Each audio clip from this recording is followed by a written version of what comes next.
Creo que el dato más importante que yo puedo decir acerca de mí es que soy hijo de doña Teresa. Quizás es el dato más significativo y el que más me importa. Ejerzo el periodismo desde plataformas alternativas casi toda mi vida. Desde pequeño quería ser periodista. He pasado por distintas empresas tradicionales, pero mis inquietudes siempre han estado más cercanas a métodos alternativos del ejercicio de la comunicación colectiva. En realidad estoy aquí en representación de muchas otras personas que hacen un trabajo muy, muy noble, cuyo fin no es el poder, sino empoderar. Y ojalá darle voz a quienes no la tienen, a quienes más la necesitan, de una forma pues integral y a partir de un discurso de no violencia. Muy buenas noches. Nos acompaña hoy Diego Delfino, un referente indudable de opinión ciudadana, un joven que ha estado muy vinculado con todos los movimientos que se expresan desde redes sociales y que tiene una opinión crítica, pero constructiva sobre temas de interés nacional. Muchas gracias, Diego, por estar aquí y haber aceptado estar en esta tertulia. Muchas gracias, señor presidente. Vengo en representación de la ciudadanía. En realidad, como comentábamos hace un rato, las preguntas las trabajamos en equipo, profesionales de diversas áreas. Así que me gustaría pensar que es una representación muy integral de distintas inquietudes que tenemos distintos ciudadanos Excelente. a partir del tema planteado, que es promesas y cumplimiento, tema que nos gustó mucho. Así que sin más y si le parece, pues arrancamos. Decía la introducción de su programa de gobierno que aquello no era un simple documento retórico o un panfleto lleno de promesas vacías. Se hablaba entonces de 110 medidas prioritarias. Y a falta de año y medio para que finalice su administración, ¿cuántas de esas 110 medidas calcula que ha logrado cumplir y cuántas espera concretar para cuando termine su administración? Bueno, el plan de gobierno, como usted sabe, se convirtió en Plan Nacional de Desarrollo, que es la forma técnica y obligatoria, además por ley, que tenemos de trabajar en el Estado. Entonces, ese trabajo de conversión llevó a la creación de un plan muy bien estructurado, de los mejores, según entiendo, porque lo dieron así los técnicos, que ha tenido el país, y ese plan le da un seguimiento al Ministerio de Planificación, de acuerdo con los resultados que se generan desde los ministerios. El año pasado, todavía no tengo los datos, el año antepasado, perdón, del año pasado, pero que los tendremos, el cumplimiento era de un 70% en los ministerios. Eso significa que tenemos todavía mucho trabajo que hacer en el año que nos queda, año y un poquito. Pero yo me siento satisfecho porque se han ido haciendo algunas cosas, tanto en los 110 compromisos como en las 10 promesas específicas que hicimos en algún momento. Pero sin duda no se han cumplido todas, pero yo espero que un buen porcentaje esté resuelto antes de irme el 8 de mayo del 2018. Es probable que alguna de estos temas aludidos en la lista tuviera para usted una importancia particular. Por cualquier motivo usted tiene más cercanía por alguna de las grandes cantidades de promesas que incluía el documento. ¿Cuál de esas promesas cercanas a usted ve ahora muy difícil de sacar adelante? Bueno, yo tenía tres grandes que se convirtieron en los pilares del plan de gobierno, que era mejorar la economía, reducir la pobreza y garantizar transparencia en la gestión pública. En esos tres ámbitos creo que ha habido mucho avance, todavía no todo el que deseamos, pero mucho avance. La economía del país está creciendo, la pobreza se está reduciendo ya por segundo año consecutivo y tenemos un plan de gobierno abierto que está en evolución y que creo que va a tener en este año 2017 muchos avances. Probablemente la materia en donde menos avances ha habido es en la de incorporar a la gente realmente a la gestión de gobierno. Es decir, nosotros llegamos al poder con una idea de convertirnos en un gobierno de acción ciudadana, ¿verdad? Y aunque hemos hecho avances también ahí, a mí me gustaría un gobierno mucho más interactivo, con más capacidad de tener contacto con la gente. Y hay algunos temas en donde yo no he visto eso. Es decir, pareciera que no hemos sido capaces de construir ese puente entre ciudadanía y política pública, entre gobierno y gente, que es tan importante para la visión que tenemos del país del futuro. Partiendo de eso y no sugiriendo que este tema en específico sea la respuesta, pero a partir de la experiencia que tiene ahora, que evidentemente es muy distinta al momento en el que se encontraba usted cuando estaba en pre-campaña, ¿habría algún rubro o alguna promesa en particular que usted cambiaría o replantearía de ese proyecto inicial? En un sentido grande, no. Yo creo que la propuesta que se incorpora en el plan de gobierno es una propuesta realista y refleja, digamos, las necesidades mayores del país, tal como las estoy viendo ahora. Es decir, que el diagnóstico fue bastante bueno. Quizá uno podría pensar en gestión, una gestión diferente, ¿verdad? O haber colocado los elementos con los que uno formula política pública de otra manera, de forma tal que los atrasos hubiesen sido menores. Por ejemplo, nosotros hemos tenido una gran resistencia al cambio de parte de las estructuras permanentes en el gobierno. Los llamados mandos medios han generado una condición que vuelve muy difícil a veces generar rupturas que nos permitan avanzar, o rezagos estructurales que en 4 años no se pueden romper del todo, ¿verdad? Pero en términos grandes, y no por vanidad, créamelo, me parece que el diagnóstico que hicimos fue atinado y que las prioridades allí donde se colocaron fueron las necesarias, las correctas. Según la firma mexicana Mitofsky, su índice de popularidad es el más bajo de Latinoamérica. ¿Cree usted que esto responde a que no ha cumplido sus promesas, que existe la percepción de que no ha cumplido sus promesas, o es quizá más bien que el gobierno no ha sabido comunicarlo? Puede ser que sea una combinación de ambas cosas. No le voy a echar la culpa a la gente, ¿verdad? Y decir, es que son un montón de ignorantes y no se enteran de lo que estamos haciendo. Eso sería terrible, ¿verdad? Ni me lo imagino en esa... Yo sí creo que hemos tenido un problema de comunicación que se ha reconocido siempre. Y también es probable que haya habido una gran ansiedad, generada también por la propia campaña política cuando fui electo, de que el cambio fuese mucho más rápido. Lo cual a mí me parece que no en todos los casos era posible. Hubo cambios que quizá fueron los más simbólicos, pero que eran importantes, que se tomaron al principio, pero ha habido un proceso de mucha dificultad con algunos temas, en donde por mucho que el gobierno ha tratado de avanzar con mayor rapidez, esto no ha sido posible. Por ejemplo, infraestructura. Ese era era un tema, una promesa absolutamente concreta, en donde durante casi 2 años y medio los avances no se vieron. Y no se vieron porque se estaba avanzando en cosas que no se habían hecho antes, ¿verdad? Por ejemplo, en prediseños y diseños de carreteras o puentes. Nosotros teníamos un compromiso de hacerlo, cuando llegamos resulta que no estaba hecha la etapa básica necesaria para echar adelante la construcción. Bueno, ya se hizo y yo estoy convencido que el 2017 va a ser el año en donde se va a ver mucha obra pública. Pero claro, pasamos 2 años y medio recibiendo palo de la ciudadanía que estaba diciendo con toda razón, ya hay, y las calles, ya hay, y los puentes, ¿verdad? Y las presas. Y las presas. Bueno, el tema de las presas, por ejemplo, eso es un tema que no se resuelve solamente con acciones de corto plazo. Requieren un planteamiento mucho más largo, mucho más profundo, ¿verdad? Que es el que acabamos de anunciar al final del año pasado, cuando cerramos, de ordenamiento y modernización del transporte colectivo de personas. Entonces, eso ni siquiera se va a ver en este gobierno, va a requerir de un esfuerzo sostenido a lo largo de varios gobiernos, porque la pura verdad es que hay algunos de estos rezagos que tienen 40 años, entonces no se podían. Pero sí hemos comunicado, no siempre de forma feliz, muy poco de lo que se ha hecho que es significativo. Le tengo 2 preguntas muy rápidas antes de continuar a partir de lo que me dijo. Quizás íbamos a abordar el tema vial y ya está acaparado.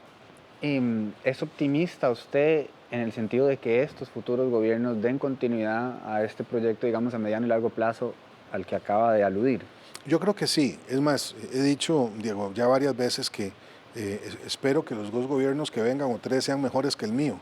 Y que si todos hubieran hecho antes que el mío lo que yo estaba haciendo en que es avanzando cosas de forma mucho más ordenada, mucho más sistemática, mucho más transparente, los otros gobiernos van a poder avanzar con mayor rapidez. Mire, solo el tema fiscal. Si nosotros no hubiéramos tenido que invertir 2 años y medio de nuestra gestión viendo cómo resolvemos para Costa Rica un problema acumulado ya por 3 administraciones que no lograron aprobar un plan fiscal que nos ha colocado en la obligación de hacerlo este año, pues muchas cosas habrían avanzado con mucha facilidad, no habríamos tenido las premuras que hemos tenido para conseguir la plata para hacer obra, ¿verdad?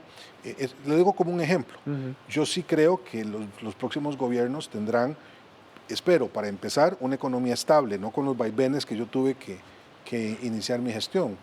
Pero en segundo lugar, condiciones adecuadas para hacer el trabajo mejor. Otro ejemplo, el sistema de beneficiarios de programas sociales, el registro único de beneficiarios, ya está terminado. Eso es un instrumento valiosísimo para llegarle a las poblaciones con mayor pobreza de manera mucho más rápida y mucho más eficaz. ¿Y usted tiene la expectativa de que se continúe con este trabajo? Yo espero que sí, y me parece además, y en esto usted es el experto, ¿verdad?, que la gente está mucho más exigente. Es decir, hoy la ciudadanía que se expresa en redes, pero que también se expresa de otras formas, ya no está dispuesta a comer cuento como comía antes. Y los partidos más tradicionales, que siguen todavía empeñados en algunas prácticas que son de la vieja época, no van a poder recurrir a ellas. El clientelismo hoy ya no se acepta. Puede ser que se intente generar clientelismo, pero la gente está muchísimo más crítica. Entonces yo creo que aquí hay un ejercicio de diálogo ciudadano, de incorporación de la gente, que en sí mismo hará posible que muchas de las prácticas de otros partidos, de esos partidos, de todos los partidos, tengan que afinarse a partir de esa visión mucho más exigente, como usted lo decía al inicio de sus preguntas, de la comunidad. Estaremos pendientes. Esta siguiente es un poco una modalidad de quiz. Hablaba usted recién de los 10 compromisos que se asumieron con Costa Rica. Tomamos algunos puntos particulares de esos 10 compromisos. A mí me gustaría que usted me contestara si se ha logrado o no se ha logrado, y de la forma más breve posible, si no se ha logrado, cuál sería el motivo. Bueno, yo creo que ha habido avances en todos No se los... los he dado. Usted los va a decir. Ah, bueno, Ajá, perfecto. no, más complicado de lo que usted pensaba. Ah, mucho más complicado, pero está Bueno, bien. dice, primero, planeamiento de 8 obras estratégicas como la ampliación San José-San Ramón o la finalización de la carretera Bernardo Soto. Sí, no. No, claro que sí. Y de hecho es un tema que estamos permanentemente discutiendo ahora porque ha tenido todo un proceso que se ha visto detenido porque el fideicomiso no estaba listo, porque los planes de OAS, la compañía original, no sirvieron. Fueron 34 millones de dólares que se invirtieron en esa carretera, que nos dieron cero rédito para el momento de planificarla, una complicación muy grande en la construcción del fideicomiso. Hubo que estructurar ese fideicomiso. Bueno, todo eso tomó mucho tiempo. El fideicomiso está listo. Tengo la convicción de que vamos a ver movimiento y aunque no estará terminada la carretera, le aseguro que al final de mi mandato esa carretera va caminando. Bien, le tomo la palabra. Modernización del transporte público, por ejemplo, con el pago electrónico y la obligatoriedad de la ley 7600.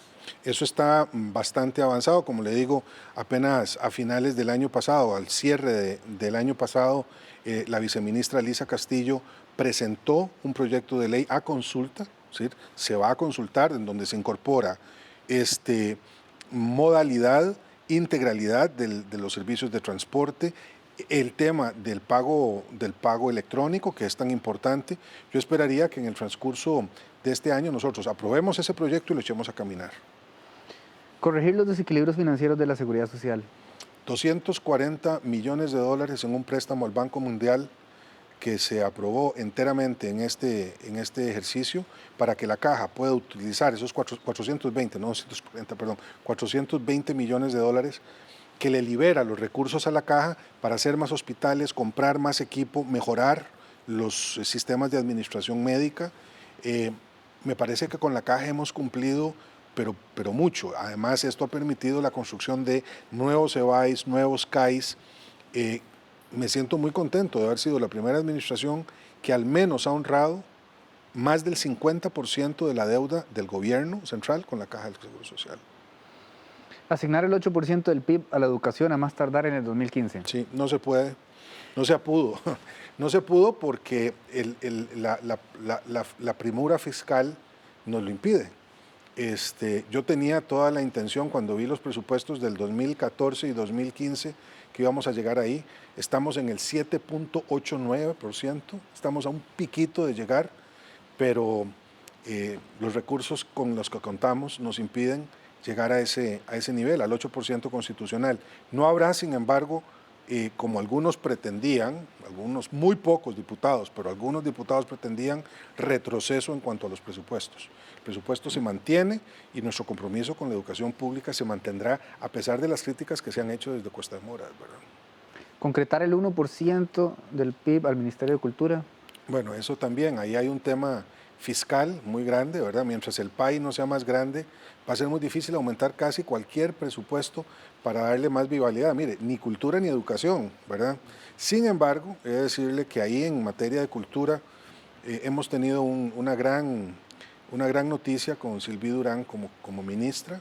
Se han conseguido logros extraordinarios, por ejemplo, para hacer el Festival Nacional de la Cultura en la zona sur, cosa que no se había logrado nunca antes.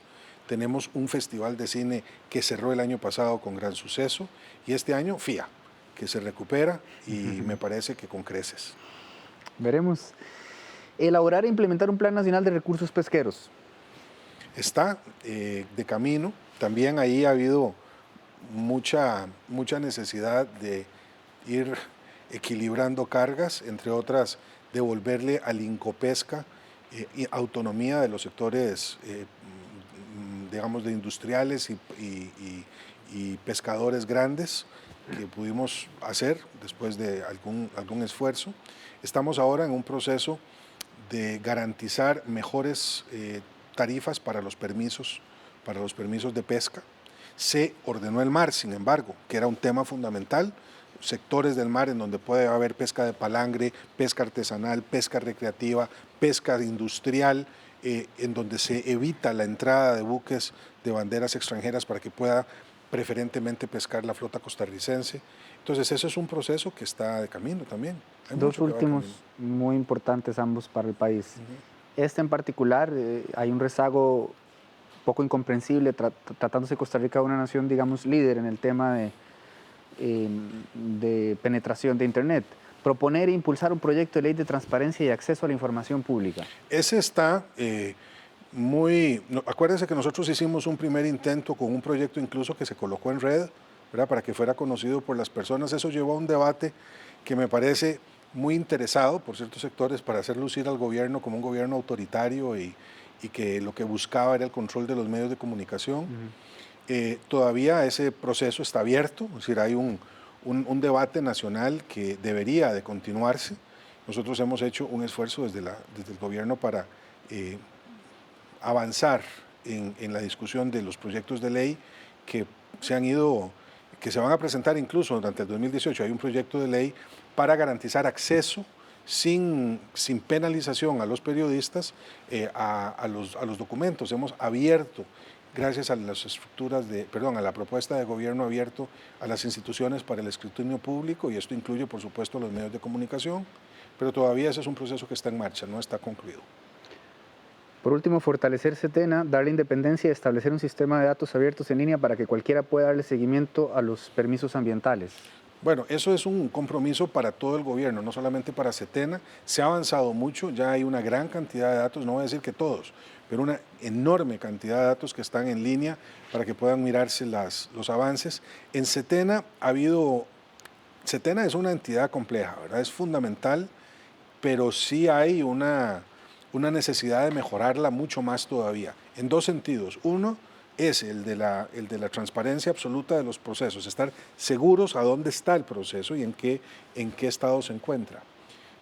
Y el otro para volverlo más rápido, el trabajo de CETENA. Allí lo que han dicho los compañeros de CETENA es que tienen problemas de personal y que son muy pocos para atender la enorme cantidad de demanda que tienen, que proviene no solamente del sector privado, sino también de muchas instituciones públicas que requieren de los permisos de CETENA para operar.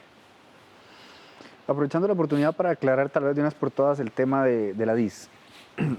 Buena parte de las personas que votaron por usted tenían entendido que se buscaría su cierre. ¿Qué dio pie a esta confusión? ¿Fueron sus palabras? ¿Fueron las palabras del PAC? ¿Cambió usted de criterio? ¿Y cuál sería el motivo? No, mire, en realidad lo que no queremos en Costa Rica, y eso sigue siendo así, es una policía política. Y la DIS lo era, para los efectos. Legalmente no podía hacer trabajo policial y no lo hace ahora. Pero había una crítica muy grande que yo sostengo a que una entidad que debe ser utilizada básicamente para hacer trabajo de prospección y de defensa del interés nacional y de la soberanía nacional en materia de crimen organizado, se dedicara a temas que no son de su atinencia, como el tema político. Y la DIS, hay un proyecto de ley que Mariano Figueres ha impulsado más que ningún otro para convertir a la DIS, transformarla enteramente en una cosa que se llama DIEN, que es una dirección de inteligencia estratégica. Y eso lo que busca es encontrar mecanismos, por una parte, para defendernos de amenazas que sí existen, como son las del crimen organizado, ¿verdad? Y que todo país necesita de una agencia que mire esas amenazas, y por otra parte, y esto es lo más importante, tener una perspectiva estratégica que nos permita resolver los conflictos sin necesidad de esperar a que estos estallen. Y me parece que ese trabajo es el que está realizándose, y usted ve, yo creo que objetivamente es así, lo dice el Estado de la Nación, no lo digo yo, que los niveles de conflictividad han bajado mucho. Y eso tiene que ver con las posibilidades de llegar a las comunidades, conversar con ellas, mantener un seguimiento de los principales problemas que han generado violencia o conflicto en otros momentos. Pero la DIS como policía política, eso nos mantenemos claros de que en este gobierno lo vamos a eliminar. De hecho, ya no funciona así desde que entramos, ¿verdad? Usted precisamente en su explicación aludió a don Mariano Figueres. Recordará que en campaña pues, se especuló mucho o se aseguró que él no formaría parte de su gabinete y terminó precisamente dirigiendo esta institución ya de por sí polémica. Tratándose de un personaje con tantos anticuerpos, ¿le parece a usted que valió la pena el costo político de su nombramiento y considera usted que a partir de lo que me acaba de decir, habrá al final de su administración réditos de esta designación a razón de ser consecuente con el discurso que acaba de, digamos, corroborar en términos de su visión de la DIS? Es decir, el trabajo de Mariano validará un nombramiento que en su momento generó tanta polémica. Mire, Mariano Figueres ha sido o fue hasta el momento de su nombramiento en mi gabinete, bueno, no en mi gabinete, en mi equipo de gobierno, uno de los secretos mejor guardados. Solo mal se hablaba de él, ¿verdad? Mariano tiene 2 maestrías de Stanford, y las 2 obtenidas con notas sobresalientes en administración de empresas y alta gerencia.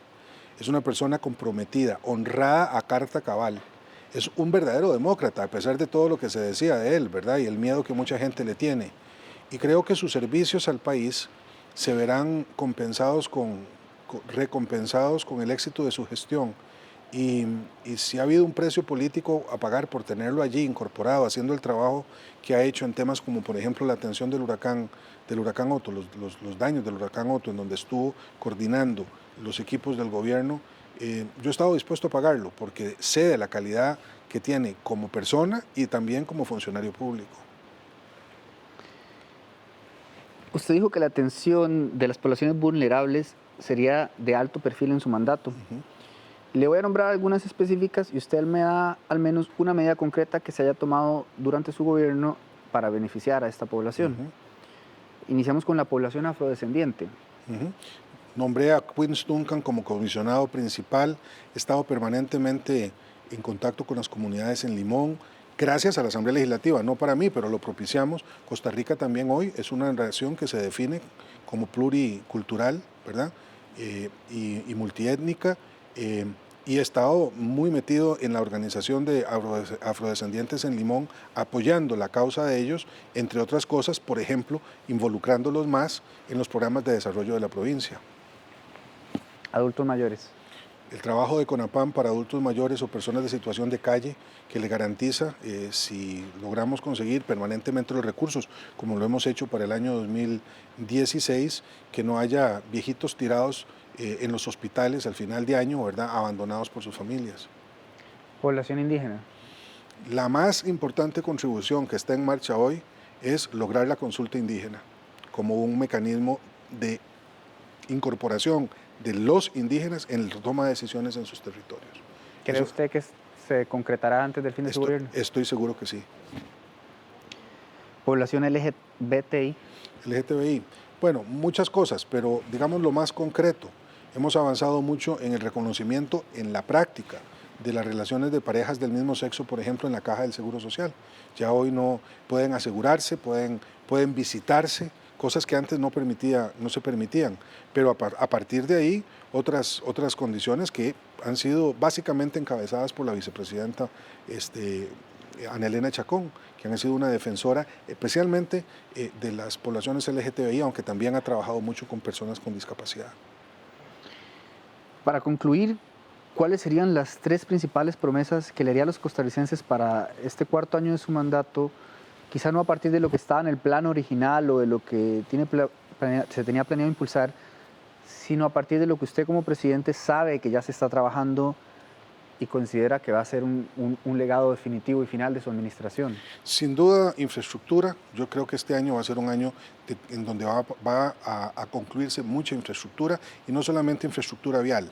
Estoy absolutamente seguro que vamos a invertir los 165 millones del presupuesto del BID para la construcción de escuelas y colegios, incluso algunas extraordinarias y modélicas como la escuela en La Carpio y el colegio en La Carpio.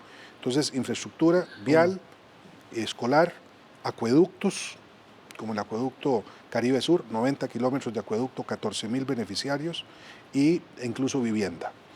2, esperaría dejar un país con una economía en crecimiento. Eso dependerá de que se apruebe el plan fiscal. Si el plan fiscal no se aprueba, la administración va a salir, pero los números van a empeorar. Y no quisiera que eso ocurra, porque hoy hay estabilidad, hay crecimiento, hay inversión, hay generación de empleo, no tanta como querríamos, pero se ha reducido casi en un punto el desempleo, y territorialmente se ha distribuido mucho mejor el bienestar. Y 3, yo quisiera imaginar que vamos a tener un país en paz, es decir, un país sin la conflictividad que tuvimos al final del mandato de mi predecesora. Eso también tiene mucho que ver con la situación económica, pero creo que por ahí vamos a caminar. Y la otra cosa que estoy muy seguro que vamos a tener es una ley de bienestar animal. Mucha gente me pregunta por eso. Yo pensé que usted lo iba a traer a colación. No, quedamos de acuerdo en que ya se ha hablado tanto de eso. Pero ese proyecto sale. ¿Cree que va a estar antes de que usted? Sí, sin duda, claro que sí. Muchas gracias por su tiempo, señor presidente. Y muchas gracias a usted por sus preguntas. Que esté muy bien. Muy buenas noches. Buenas noches.